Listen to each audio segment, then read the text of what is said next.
Okay, readers, this is Listen and Respond for Yellow. Timothy Goes to School by Rosemary Wells. First up, you're going to open the Respond and Blog document from Google Classroom for your group color. You're going to go to the first question, Preview. Readers always collect clues before they get started reading. You're going to look at the front and the back covers of the book and then fill in the chart. What do you think this book is going to be about, and why do you think this? So you're going to look at the front, you're going to look at the title, look at the picture. What do you think this book is going to be about? And you're going to turn it over. Maybe you read the back of the book and find out a little bit about that. If you read the back and you find out what it's going to be about, then you would type that in as your thing. And why do you think this? Because I read the back cover. So that would be what you put as your why. So go ahead and fill that out. You need 3 things that you think this book is going to be about before you listen to the story. So go ahead and do that. Once you finish, you can go ahead and start listening. Okay, Timothy Goes to School.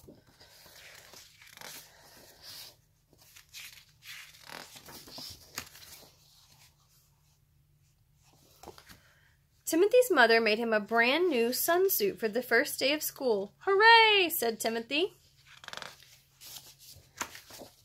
Timothy went to school in his new sunsuit with his new book and his new pencil.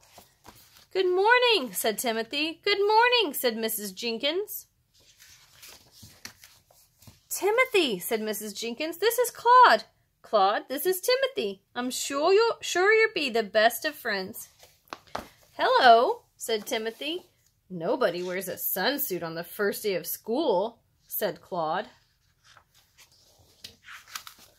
During playtime, Timothy hoped and hoped that Claude would fall into a puddle, but he didn't. When Timothy came home, his mother asked, "How was school today?" Nobody wears a sunsuit on the first day of school, said Timothy. I will make you a beautiful new jacket, said Timothy's mother. So readers, I'm going to pause right here. We're going to go back into our Respond and Blog document. You're going to go down to the part that says characters and setting. Readers know that understanding the characters and the setting of a story helps them to understand what's going on. So you're going to list, on the left side, you're going to list characters from the story, and then what do you know about them? So far we've met Timothy, we've met the teacher, we've met Timothy's mom, we've met Claude. What do you know about them? So I know Claude is not a very nice guy. He said that mean thing to Timothy, so I could put that on there for what I know about Claude. Then it asks, what is the setting of the story? Remember, the setting is where the story takes place. So it seems so far that it's been at Timothy's house and at school, so you could go ahead and put that. And then how does the setting match with what's happening with the characters? So think about, would this story make sense if Timothy was going to school and he didn't go to school, he went to the grocery store? Probably not. So how does this match? Why did they choose to have a setting be a school? Why does that make the most sense? Go ahead and fill that section out on your Respond and Blog document. If you're doing it online, go ahead and type it out. And if you're doing it on the paper, go ahead and pause the video and write in your answers. After you've finished writing in your answers, you can come back and push play again, and we'll pick up where we left off.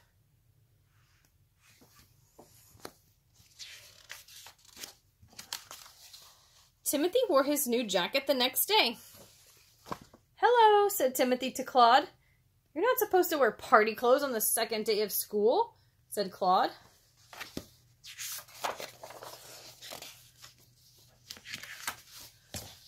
All day, Timothy wanted and wanted Claude to make a mistake, but he didn't. When Timothy went home, his mother asked, "How did it go?"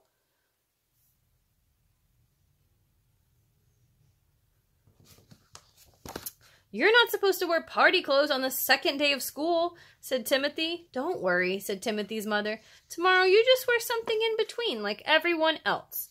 So readers, I'm going to pause here. I want you to go back to your Respond and Blog document. Go down to the part that says make a prediction. Readers always guess what might happen next. What do you think might happen next, and why do you think this? What do you think is going to happen when Timothy goes to school wearing the in-between clothes? Do you think Claude's going to be nice to Timothy? Do you think he's going to keep being mean to Timothy? And why do you think this? Do you think something else completely, like not what I'm saying? Go ahead and type out your answer or write out your answer for the make a prediction. What's going to happen when Timothy goes to school in his in the middle clothes? And why do you think that? Come up with 3 things, fill in all of those blanks. When you get finished, you can come back to the story and we'll see if you were right.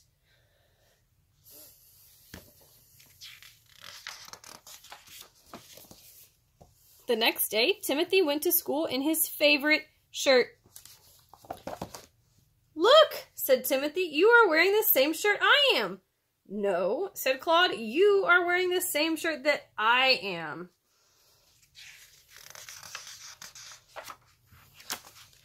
During lunch, Timothy wished and wished that Claude would have to eat all alone.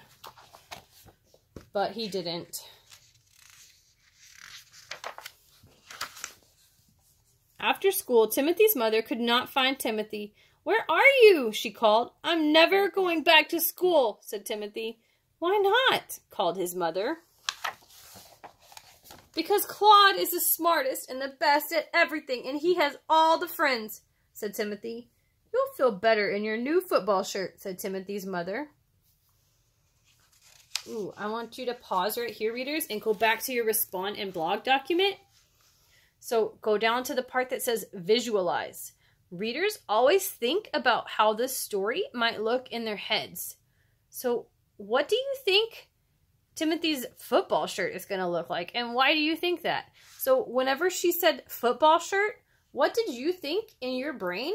What came to your mind? Like, what did you think? What did you see in your mind? Your mind movie? Visualize is like a fancy word for seeing. You're seeing something. So when you hear the word football shirt, what do you see? Do you see a shirt shaped like a football? Do you see a jersey? Do you see something else? What were you imagining? Go ahead and type it in. There's 3 spots. I want you to fill them in and then tell me, why do you think this? After you finish that, you can jump back into the story and I'll finish up.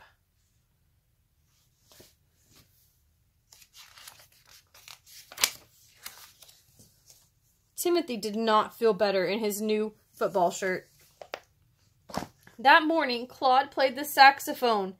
"I can't stand it anymore," said a voice next to Timothy. It was Violet. "You can't stand what?" Timothy asked Violet. "Grace," said Violet. "She sings, she dances, she counts up to 1,000, and she sits next to me."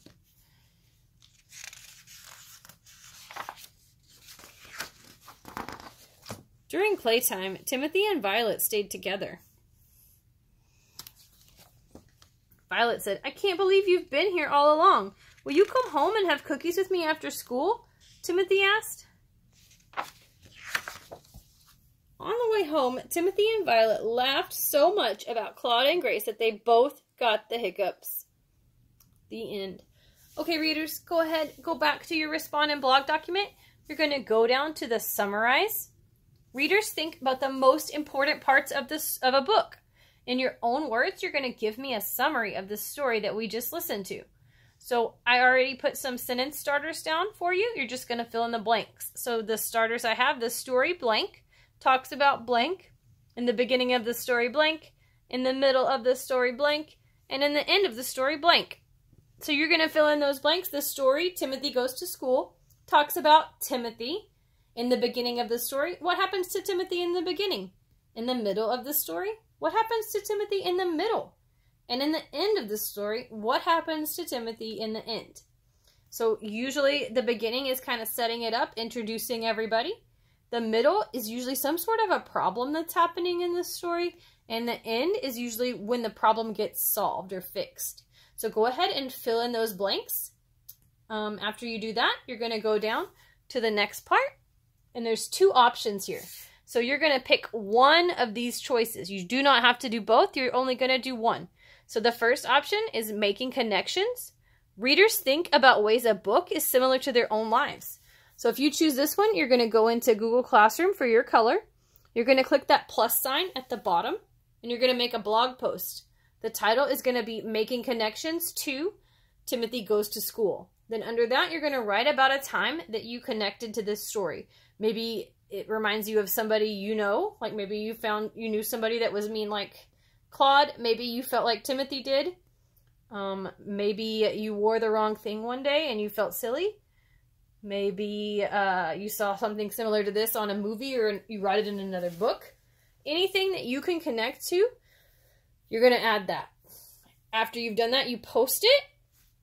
If you don't want to do that one, maybe you want to do the other one. The other one is Story Continued.